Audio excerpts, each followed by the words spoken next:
Hey there, I'm Ava, 32 years old, thriving in my marketing career and living what I thought was my dream life. I've got an incredible house in the suburbs, and my husband, William, is a brilliant software engineer who's always had my back, or so I believed. Things started to unravel when my mother-in-law, Linda, began acting strange. Now, Linda and I have never been close, but suddenly she's all buddy-buddy with Luna, the daughter of our new neighbors. Luna's 25, and Linda treats her like the daughter she never had. Hey William, have you noticed how much your mom's been hanging out with Luna lately? I asked one evening over dinner. Huh? Oh yeah, Mom said she's helping Luna with job applications or something, he replied casually. I shrugged it off. That's nice of her, I guess. But I couldn't shake this weird feeling. Every time I saw them together, they'd be whispering and giggling like schoolgirls. It was unsettling. During our weekly game night, I vented to my friends, Tom and Karen.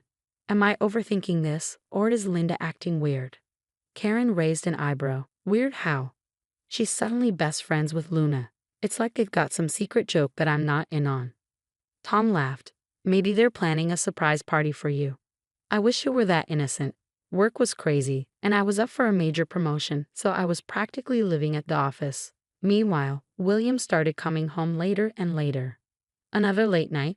I asked, trying to sound casual. Yeah, this project's brutal. Don't wait up, he said. I wanted to believe him, but my gut told me something was off. One afternoon, I was grabbing the mail and spotted Linda and Luna huddled together on Linda's porch. They went silent as soon as they saw me. Hey Ava, Luna chirped, overly cheerful. How's work? Busy, I replied, forcing a smile. What are you two up to? Linda waved it off. Oh, just some girl talk, nothing you'd be interested in, dear. Right, because I'm not a girl or anything.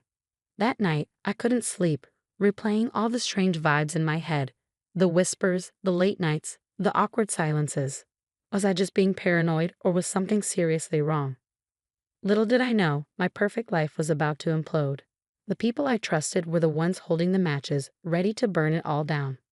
Monday morning, I walked into work, ready to crush my presentation for the promotion. But something felt off. People were whispering, giving me sideways glances. After my presentation, my boss, Mr. Johnson, called me into his office. Aha, we need to talk, he said, looking uncomfortable. There've been some rumors about us. I'm sorry, but I have to pass you over for the promotion. We can't have people thinking. Well, you understand. I was stunned. What? That's ridiculous. There's nothing going on between us. He sighed. I'm sorry, Ava. My hands are tied. I left work early, my mind spinning. At a neighborhood barbecue that weekend, I overheard Mrs. Peters gossiping with another neighbor. Did you hear about Ava Thompson? Apparently, she throws wild parties. Someone even said they saw drugs there.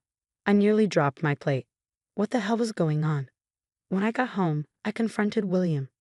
People are saying insane things about me, wild parties, an affair with my boss. What's happening? William looked uncomfortable, avoiding my eyes. I don't know, Ava. Maybe there's some truth to it. You've been working late a lot. I stared at him shocked. Are you serious? You know me better than that.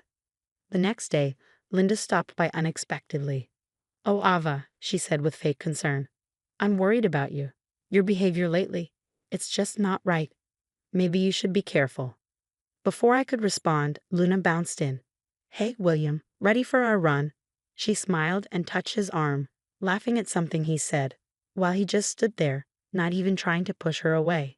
Even Tom and Karen started acting strange. At our next game night, Karen asked, hesitantly, Ava, is everything okay? We've been hearing things. I'm not having an affair, I'm not doing drugs, and I'm not throwing wild parties, I snapped. Tom looked skeptical. Look if you need help. I stormed out, feeling more alone than ever. The final straw came when I decided to surprise William by coming home early. As I walked in, I heard laughter from upstairs. I rushed to our bedroom and froze. There was Luna, twirling in front of my mirror in my favorite dress. William was sitting on the bed, smiling at her. What the hell is going on here? I demanded. William jumped up, looking guilty. Ava, we.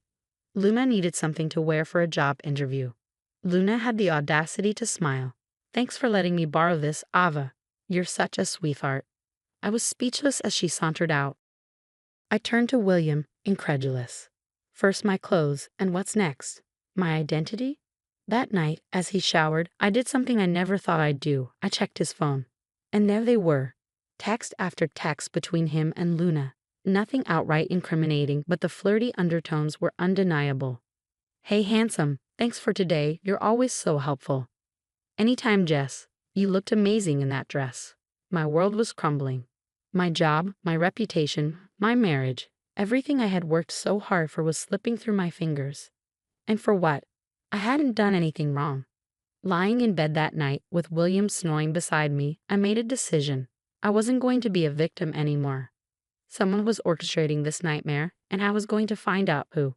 And when I did, they'd regret ever messing with Ava Thompson. I'd had enough of being a pawn in someone else's twisted game. It was time to take control and uncover the truth. First step, install hidden cameras throughout the house. It felt wrong, but I was desperate. William, I'm heading out for a bit. I called out, my heart racing. Sure, babe. Everything okay? I forced a smile. Just peachy. Next stop, a private investigator's office. Dave, the PI, looked like he'd seen it all. So, you want me to tail your mother-in-law and some young neighbor? He asked. Eyebrow raised. Exactly. Something's not right, and I need proof. Back at work, I swallowed my pride and knocked on Mr. Johnson's door. Sir, can we talk? I need to explain what's really going on. He listened skeptical at first, but as I laid out the bizarre series of events, his expression softened. Ava, I had no idea. I received anonymous tips about your misconduct. I should have talked to you first. Relief washed over me, at least someone believed me. That night, I called an old friend, Alex, who had become a hotshot lawyer. I needed legal advice. Ava, long time no talk. What's up? I spilled everything. Alex whistled low. Damn girl. You're in a mess. But don't worry, we'll figure this out. Days passed, and the evidence started pouring in. I was reviewing the camera footage when I saw it. Linda and Luna sneaking into my home office, planting what looked like drugs in my desk drawer. Those lying, manipulative. I bit back my words, fury building inside me. Then Dave called with more news. Miss Thompson, I've got something. Your mother-in-law, she's been paying the neighbor girl. Looks like she hired her to seduce your husband. It all clicked.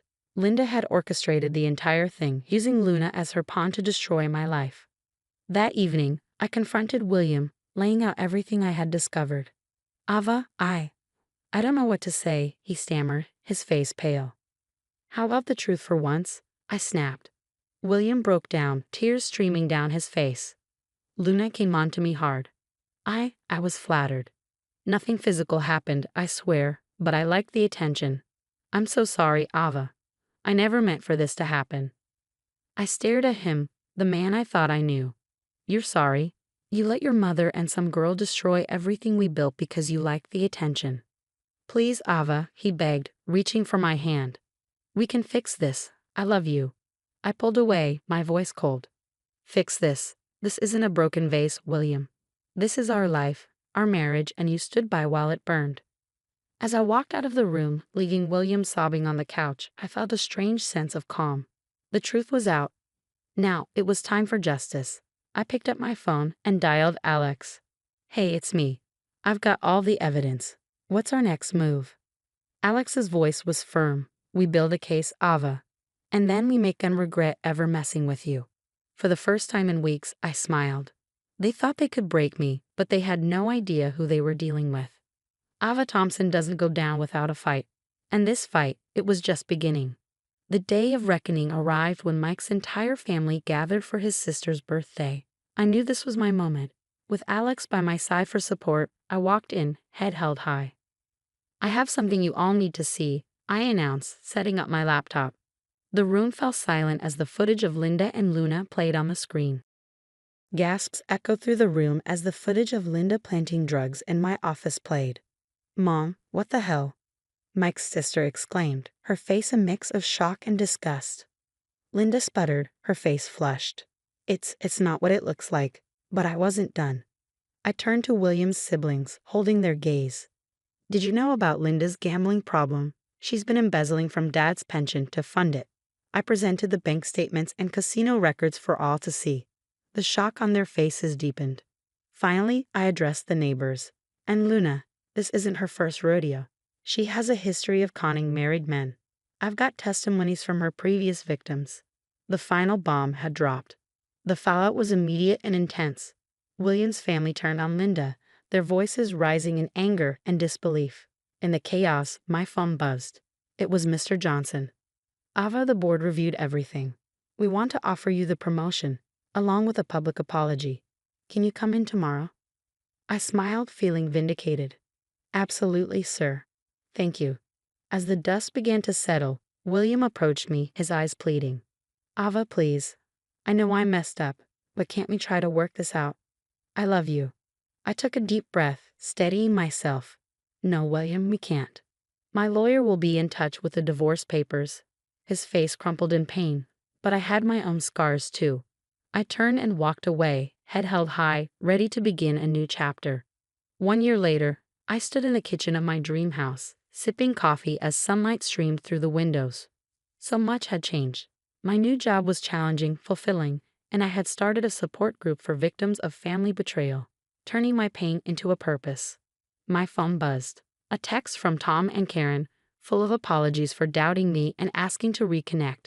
I appreciated their words but kept them at arm's length. Trust, once broken, takes time to rebuild. Another text popped up, this one from Alex. Dinner tonight at that new Italian place? I smiled, considering it. Alex had been my rock through everything. Maybe it was time to see where this could lead. I turned away from the window and caught a glimpse of my reflection in the mirror. The woman staring back at me was stronger, wiser, and fiercely independent. The scars were still there, deep beneath the surface, but they no longer defined me. I'll never let toxic people dim my light again, I promised myself. With that, I grabbed my keys, ready to face the day. My past had tried to break me, but instead, it had forged me into someone unbreakable. And that woman, she was ready to take on the world. Now I have a question for you. If you were in my shoes, would you have given William a second chance, or do you believe betrayal like this is unforgivable? Where do you draw the line between forgiveness and self-respect? Is there ever a situation where you would take back someone who stood by while others tried to destroy your life? Share your thoughts in the comments below.